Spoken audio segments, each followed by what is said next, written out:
더불어민주당이 8.28 전당대회 본선에오를 후보를 걸러내기 위한 예비 경선을 진행하고 있습니다. 오늘 오후에 컷오프 결과를 발표해서 후보를 압축하는데요. 국회 연결해서 자세한 내용 들어봅니다. 최지숙 기자. 네, 민주당은 당대표와 최고위원 후보 예비 경선 대회를 진행 중인데요. 오늘 오후 6시쯤 그 결과를 발표할 예정입니다.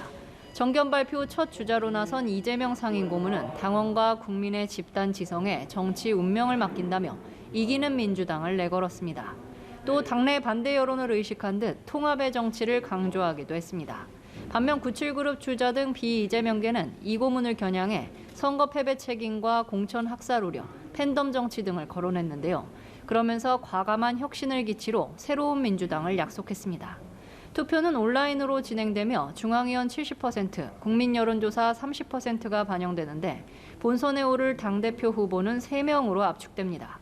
이재명 고문의 컷오프 통과가 유력시되는 가운데 나머지 맞수 2명이 누가 될지 관심이 쏠리고 있습니다.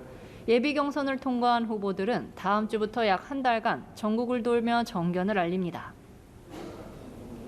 네, 여권 소식도 짚어보겠습니다. 윤석열 대통령이 권성동 국민의힘 대표 대행에게 보낸 문자 메시지가 공개되면서 어수선한 분위기가 이어지고 있죠.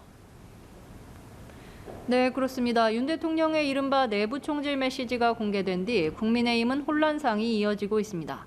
앞서 이준석 대표는 양두구육이란 사자성어를 빌어 불편한 심기를 드러냈는데요.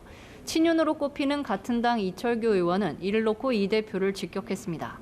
이 의원은 SNS에 지구를 떠나겠다는 사람이 혹세무민하며 세상을 어지럽히니 앙천대소할 일이라고 날을 세웠습니다.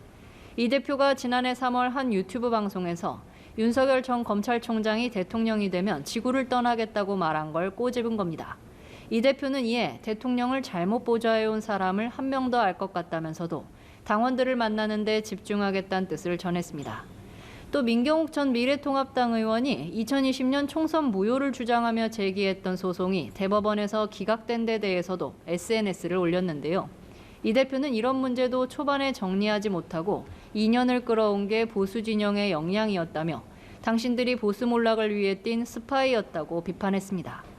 한편 윤 대통령 메시지 노출로 곤혹을 치른 권성동 대표 대행은 윤석열 대통령 내외가 자리한 해군 정조대항함 진수식에 참석했지만 윤 대통령과 대화를 나누는 모습은 포착되지 않았습니다.